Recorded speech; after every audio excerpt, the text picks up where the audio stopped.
High বন্ধুরা, সবাই কেমন আছো? আশা করি সবাই ভালো আছো। ঝর্ণা কিচেন নতুন একটা রেসিপি নিয়ে এসেছি। আমি মশলা পটল রান্না করব। এই মশলা পটলটা আমি কিভাবে রান্না করব, তোমরা প্রথম থেকে শেষ পর্যন্ত পুরো ভিডিওটাকে দেখতে থাকো। আজকে এই মশলা পটলটা আমি আজকে কিভাবে রান্না করব, তার জন্য এখানে আমি দেখো কিছুটা পটল নিয়ে নিয়েছি। পটলগুলোকে ছাড়িয়ে নিয়েছি। গায়ে দেখো এই পাশে পুরোটা ছাড়ালে হবে না, পুরোটা ছাড়ালে একদম পুরো রান্নার সময় একদমই নেতিয়ে যাবে। তার জন্য পুরোটা ছাড়ালে হবে না, এইভাবে একটু একটু রেখে রেখে গায়ে দেখো এইভাবে গায়ে মাংস রেখে তারপরেই ছাড়াতে হবে। ছাড়িয়ে নিয়ে তারপরে আমি এখানে একটা ছুরি দিয়ে এইভাবে একটু এই পাশটাও কেটে নেবো, আবার এই পাশটাও কেটে নেবো। দুটো সাইডে একটু একটু করে এইভাবে কেটে নিতে হবে। সব পটলগুলোকে কেটে নিতে হবে এইভাবে যদি মুখের কাছে কেটে নেওয়া যায় সব পটলগুলো, তাহলে ভেতরে মশলাটা ভালোভাবে ঢুকে যাবে, খাওয়ার সময় খুব ভালো লাগবে। তার জন্য এইভাবে সবগুলো পটলই আমি এইভাবে কেটে নিয়েছি। কেটে নিয়ে এবার আমি একটা বোলের মধ্যে তুলে নেবো, তুলে পরিষ্কার করে ধুয়ে নেবো। পটলগুলোকে পরিষ্কার করে ধুয়ে নিয়েছি। ধুয়ে এক সাইডে রেখে ভেজে নেওয়ার জন্য গ্যাসে একটা কড়াই বসিয়ে দিয়েছি। কড়াইটাকে ভালোভাবে গরম করে নেব। কড়াইটাকে ভালোভাবে গরম করে নিয়েছি। গরম করার পরে এর মধ্যে কিছুটা তেল আমি দিয়ে দেবো। তেলটাকে একটু ভালোভাবে গরম করে নেব। তেলটা ভালোভাবে গরম হয়ে আসলেই সেই পটলগুলো আমি ধুয়ে রেখে দিয়েছিলাম, সেই পটলগুলো সব দিয়ে দেবো। পটলগুলো সব দিয়ে দিয়েছি। পটলগুলো দিয়ে কিন্তু এর মধ্যে কোনো রকম লবণ হলুদ আমি দেবো না। এবার গ্যাসটাকে একটু বাড়িয়ে দেবো। বাড়িয়ে দিয়ে পটলগুলোকে ভেজে নেব। আমরা যে কোনো সবজি ভাজি, তখনই যে কোনো সবজি ভাজি না কেন তখনই দেখবো লবণ হলুদটা দিয়ে কিন্তু ভাজা হয়। আর এই পটলটায় আমি লবণ হলুদটা না দিয়েই আজকে ভাজবো। তোমরা কিন্তু টিপসগুলো একদম পুরো ঠিকঠাক করে ফলো করবে। পটল ভাজাটা বসিয়ে দিয়েছি। বসিয়ে দিয়ে এখানে একটা আমি মিক্সির জার নিয়েছি। মিক্সির জারে কী কী মশলা দেবো একটু ঠিকঠাক করে তোমরা ফলো করবে। প্রথমে দিয়ে দেবো এখানে আমি কিছুটা আদা কুচি, আর দিয়ে দেবো 4টে কাঁচা লঙ্কা, দিয়ে দেবো কটা রসুন, একটা পেঁয়াজকে 4 ভাগ করে নিয়েছি, পেঁয়াজটা দিয়ে দিচ্ছি। আর দেবো এখানে একটা টমেটোকে 4 ভাগ করে নিয়েছি, টমেটোটাকেও দিয়ে দেবো। আর দেবো এর মধ্যে দেখো 2 চামচ এখানে আমি সাদা সর্ষে নিয়েছি। 2 চামচ সাদা সর্ষের মধ্যে দিয়ে দেবো। তোমরা চাইলে সাদা সর্ষের বদলে কালো সর্ষেও দিতে পারো। কালো সর্ষেটা খেলে খুব গ্যাস অম্বল হয়, সাদা সর্ষেটা খেলে গ্যাস অম্বলটা কম হয়। তার জন্য সাদা সর্ষেটা আমি এর মধ্যে দিয়ে দিয়েছি। সামান্য একটু জল দেবো, দিয়ে এটা আমি পেস্ট তৈরি করে নেব। এক পিঠ ভালো করে ভেজে নেওয়া হয়ে গেছে। দেখো দিকে মশলাটা পেস্ট করতে গিয়ে এক পিঠ হয়ে গেছে, আর এক পিঠ এইভাবে উল্টে দেবো। দিয়ে ভালোভাবে পুরো পটলটাকে আমি ভেজে নেবো। এপিঠ ওপিঠ করে লাল লাল করে ভেজে নিতে হবে। 2 পিঠই পটলগুলোকে ভেজে নিয়েছি। দেখো কোনো রকম হলুদ লবণ ছাড়াই কিন্তু আমি পটলগুলোকে কত সুন্দর ভাজা হয়েছে।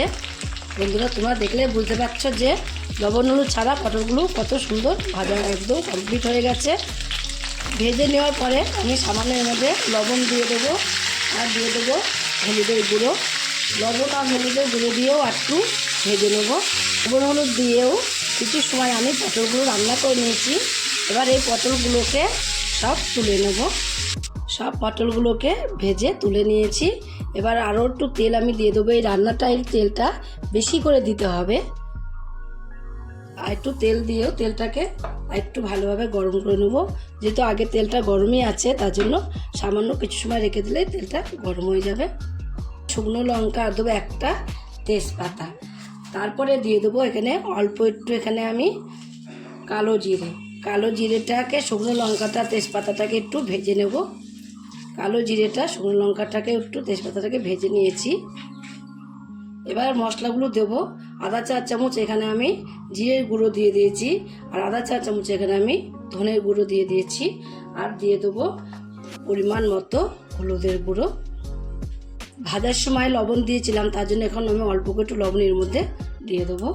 মশলাগুলো তেলের সাথে মিশিয়ে নিয়ে যেই মশলাটাকে আমি পেস্ট করে রেখে দিয়েছিলাম সব কিছু উপকরণ দিয়ে দেখে দিলা তোমরা, সেই মশলাটা এবার আমি মিক্সির জারে করে রেখে দিয়েছিলাম, সেই মশলাটা এবার আমি দিয়ে দেবো। মিক্সির জারের মধ্যে লেগে থাকা মশলাটা একটু জল দিয়ে সামান্য সেটাকেও দিয়ে দেবো। দিয়ে সব মশলাগুলো একটু কষিয়ে নেবো। এবার কালারের জন্য এখানে আমি কাশ্মীরি লঙ্কার গুঁড়ো একটু দিয়ে দেবো। যেহেতু কাঁচা লঙ্কা দিয়েছি তার জন্য শুকনো লঙ্কার গুঁড়োটা দেবো না। তোমরা যদি কাঁচা লঙ্কাটা না খাও তাহলে তোমরা শুকনো লঙ্কার গুঁড়োটা এর মধ্যে দিয়ে দিতে পারো। কাশ্মীরি লঙ্কার গুঁড়োটা দিলে কালারটা খুব সুন্দর আসবে, তার জন্য কাশ্মীরি লঙ্কার গুঁড়োটা আমি এর মধ্যে অল্প করেই দিয়েছি। এবার আমি মশলাটাকে ভালোভাবে কষিয়ে নেব। মশলাটা যখন কষানো হয়ে যাবে তখন দেখবে নিজের থেকেই একটা তেল বেরিয়ে আসবে। তেলটা বেরিয়ে আসলে ভাববে যে তোমরা মশলাটা কষানো কমপ্লিট হয়ে গেছে। তেল বেরোলে দেখো শুরু হয়ে গেছে চারিদিক দিয়েই। আর কিছু সময় কষালেই পুরো তেলটাই বেরিয়ে আসবে। দেখো চারিদিক দিয়ে কেমন তেল বেরিয়ে এসেছে। আমার মশলাটাও কষিয়ে নেওয়া কমপ্লিট হয়ে গেছে। এবার এর মধ্যে আমি যে পটলগুলোকে ভেজে রেখে দিয়েছিলাম, ভেজে রাখা পটলগুলো এবার এর মধ্যে দিয়ে দেবো। এখন এই পটলের সময় দেখবে এক একদিন এক একটা নিত্য নতুন পটলের রেসিপি খেতে কিন্তু খুবই ভালো লাগে। আর তোমরা যদি এই রেসিপিটা করে খাও একদিন, তাহলে বাড়িতে প্রত্যেক দিনই তোমরা এটা করে খাবে। এতটাই ভালো লাগে এই রেসিপিটা। পটলগুলো দিয়েও একটু এইভাবে আমি মিশিয়ে নেব মশলার সাথে। মশলার সাথে মিশিয়ে দিয়ে গ্যাসটাকে এবার একটু আমি লো ফ্লেমে দিয়ে দেবো। লো ফ্লেমে দিয়ে কিছু সময় এইভাবে মশলার সাথে কষিয়ে নেবো পটলগুলো আস্তে আস্তে করে। পটলগুলো দিয়েও আমি একটু রান্না করে নিয়েছি। কিছু সময় রান্না করে এর মধ্যে জল দিয়ে দেবো। জল দেওয়ার পরে এবার এর মধ্যে দেখো এখানে চিনি নিয়ে নিয়েছি। 1 চামচই চিনি নিয়েছি, এখানে ছোটো চামচে 4 চামচে। এই চিনিটাকে একটু এবার দিয়ে দেবো। লো ফ্লেমে গ্যাসটা রেখে দিয়েছিলাম। তারপর আমি দেখো এবার ঢাকনাটা খুলে দেখবো। আস্তে আস্তে একদমই যে জলটা আমি দিয়েছিলাম জলটা একদমই শুকিয়ে গেছে। এটা আমি নাম দিয়েছি মশলা পটল। যেহেতু বিভিন্ন রকম মশলা আমি এর মধ্যে দিয়েছি তার জন্য মশলা পটলই নাম দিয়েছি। লাস্টে আমি দিয়ে দেবো দেখো সব শেষে এখানে ধনেপাতা কুচি। ধনেপাতা কুচিটা দিয়ে এবার আমি পুরো নামিয়ে দেবো। এই মশলা পটলটা রান্না করলে আমাদের বাড়িতে ভাগে পাওয়া যায় না, এতটাই টেস্ট লাগে খেতে। যদি এই রেসিপিটা তোমাদের কাছে ভালো লাগে, তোমরা যদি ফেসবুক থেকে দেখো ফেসবুকের পেজটি ফলো করে দেবে। যদি ইউটিউব থেকে দেখো ইউটিউবের চ্যানেলটি সাবস্ক্রাইব করে দেবে।